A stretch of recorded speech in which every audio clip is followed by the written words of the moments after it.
Hey, I'm Doug Peters. I'm the athletic director at Minnesota State University Moorhead, and I'm here with a candid conversation with my good friend Steve Lockway, our head football coach. We wanted to provide a little bit of exclusive content for our Dragonfire members and some of our alumni and some of our donor.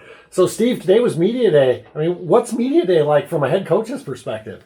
It's an interesting opportunity to talk to a lot of people about the program. So certainly enjoy doing that. Enjoy getting our players an opportunity to do that in front of some people. But I'll tell you, to be honest, when you walk into a room with 4 or 5 cameras and they're there in front of you and you make an opening statement, I would rather answer questions than prepare something just out of the blue to walk in and talk about. So it's difficult in the sense, even doing it however many years, you still got the butterflies that fly around before. Wait, so your palms were sweaty? I was a little nervous. I'm not going to lie. But it was a good nervous. Hopefully, it didn't sound too stupid. Hey, more nervous on game day or media day? Probably more media day. Maybe just a little bit more out of my comfort zone than coaching football and that.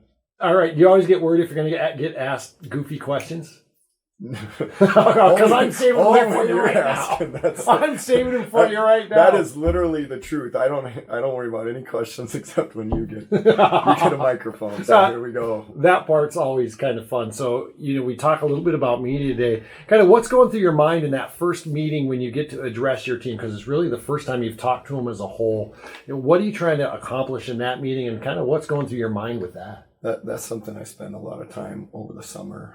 I really do feel like the first team meeting that we have has to be really pointed and really set the tone for our camp and for our mindset for the entire year. So, this year we just talked about where maybe other people's expectations are on our team in comparison to what we want our expectations to be, and understanding the strengths that we have may not seem like strengths to other people, and so from the outside maybe we look as overlooked or underdogs, but when you play to your strengths and you know your strengths and you leverage those, you're not really an underdog if you believe in the process and you believe in who you are and what you bring to the table and what you bring to every battle. All right. Hey, thanks for sharing those behind the scenes looks. Let me ask you one football question. We'll wrap this up. Say to all of you out there watching, if you have questions, definitely send them in. We'll address them in these candid conversations.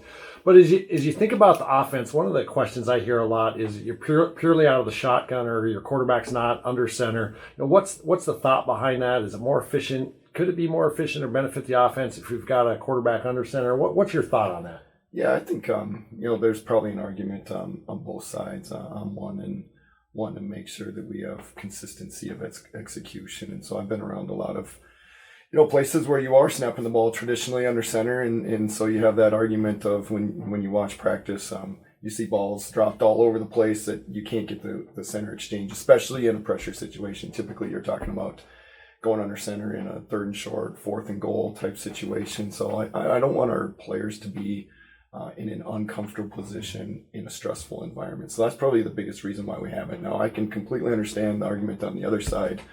That probably stems from Mike Leach, that would say every youth football coach in America can figure out how to teach a guy to get a snap from center. So I get both sides. That's really been where we've at. It's something that we do explore and talk about every single year. Is it worth us putting the time into it to make sure we can effectively execute it when the chips are on the table and it's a high pressure situation? And if we do have enough time to put on task to prepare that, then we're going to do it. And if we don't, we won't. And so it's something we looked into again this year, like we always have. And you know what? You'll have to tune in and watch all the games if you see the Dragons take the first snap from under center in over 8 years. All right. Hey, appreciate you answering that question and participating in this candid conversation. Thank all of you for your donations and your support of Dragon Athletics and Dragon Football, and we'll see you next time.